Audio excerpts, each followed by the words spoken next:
that he didn't actually call for the cap-and-trade legislation in his speech.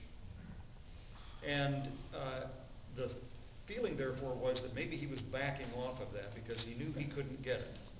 He reads, as I do, that the sentiment is not there, including with some Democrats. We had a meeting this Wednesday, the leadership, Mitch McConnell and I, and the relevant committee chairman and a couple other folks, to strategize exactly how we were going to deal with this energy legislation. And we think that it will include over-regulation. It will include taxation of the industry beyond what's called for. It will include other things I don't like subsidies for different kinds of energy that I don't think need to be subsidized.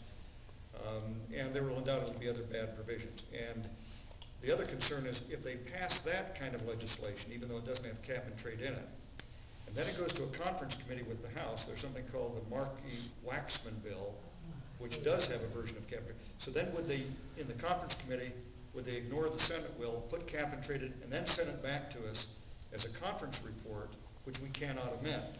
And so we have been strategizing all this. But all of that takes 60 votes at some stage. And our whole effort is to try to ensure that, like the health care debate, all Republicans will be together to stop whatever bad version of this there is. We are working on the strategy right now, and it will be a strategy to try to keep ourselves together and work with a few Democrats who might be willing to be supportive of us as well. On the media, I will not go on Chris Matthews or MSNBC and Thank you. programs. But I do believe it's important, if I'm able to go on ABC or NBC or Fox News Sunday, any of those Sunday shows, I'm going to do it. And I think I am good at explaining our point of view and taking a good, tough position. And half of our job is education, remember. And so I'm going to take those positions. I'm on Fox and the other opportunities that I have all I can. I go down to the editorial board meeting, meet with the Arizona Republican. By the way, all of you can do talk radio, you can do letters to the editor, in addition, of course, to the internet and the other ways that are really easy to communicate right now. That's part of our job, is to educate. So I'm going to keep working on that. I hope I show enough passion. I try to be logical. Like you, I'm an attorney, and I find that logic and persuasion sometimes beats banging on the table and Sure. using cuss words and that kind of thing. But I've shown emotion, too. Then you talk a bit about Mr. Smith goes to Washington. I just have to do one little thing here. Strom Thurmond and Stewart, what was his name? Jimmy Stewart. They did a 24-hour filibuster. They talked until they dropped. And that's because they didn't have any help. The trick is to win, have 41.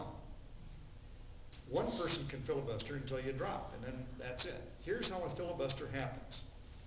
Harry Reid comes to the floor and says, I ask unanimous consent that we bring up Bill XYZ, let's say the cap and trade bill.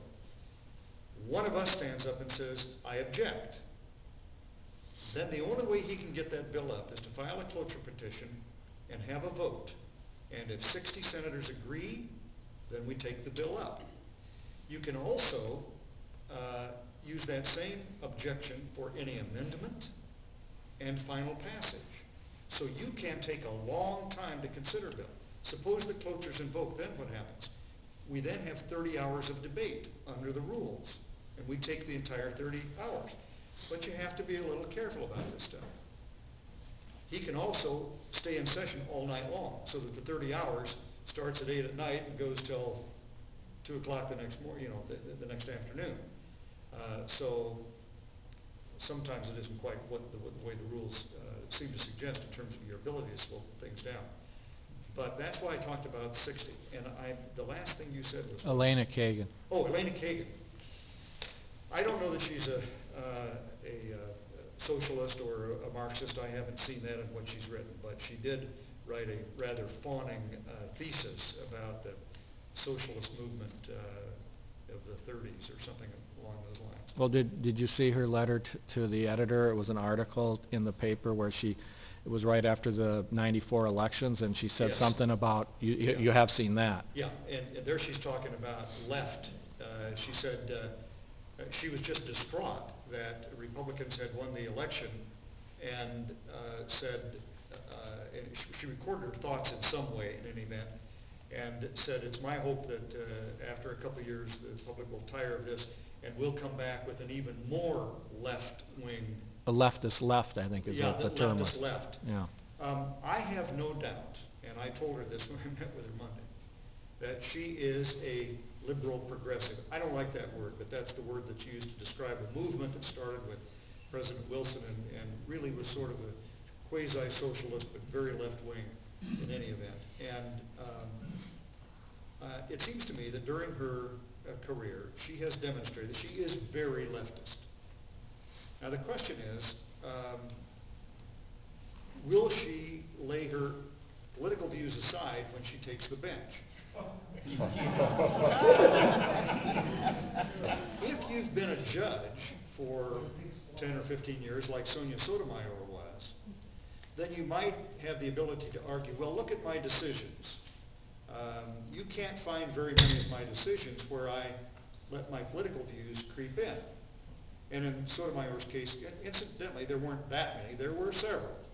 But for having been on the bench as long as she was, she seemed to have kept her political views out somewhat.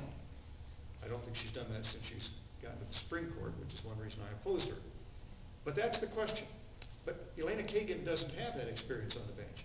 So I asked her, I said, what can you point to that gives me some reason to believe that you won't translate your political views into your judicial opinions? Well, that's just the way I've conducted myself and so on. Well, I'm not so sure, and I think that's what we will be examining. And yes, let me just give you a little bit of a hint. I don't think that the memos during her time in the Clinton White House are going to be all that helpful, though there is some material in there that's useful. I think more useful are the bench memos that she wrote when she was a law clerk advising Justice Marshall, Thurgood Marshall, on what he should do in cases. She was very direct about the very tactical, political way that she approached that advice. She has said, well, he wanted us law clerks to channel him, and everybody knew what he wanted to accomplish as a judge. He wanted to accomplish political things. He said that. And so her excuse is, well, we were channeling him, which is what he wanted. Again, I'm not so sure. She did it with such relish that one wonders maybe if she didn't believe those things as well. There are other things about her. You've probably read about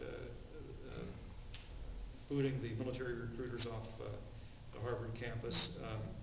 She has said that there are two judges that she admires most of all. One is Thurgood Marshall, and one is it's not his title, but he's basically the Chief Justice of the Israeli Supreme Court. Both of them are extreme, in my opinion, as a lawyer, extreme outcome-based judges. They are results-oriented for their political philosophy rather than just calling the balls and strikes, as Justice Roberts says. Those are the kind of things, yes, we will question her about.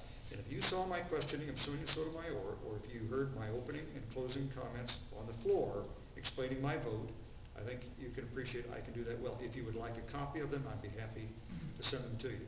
Thank you. You're very welcome.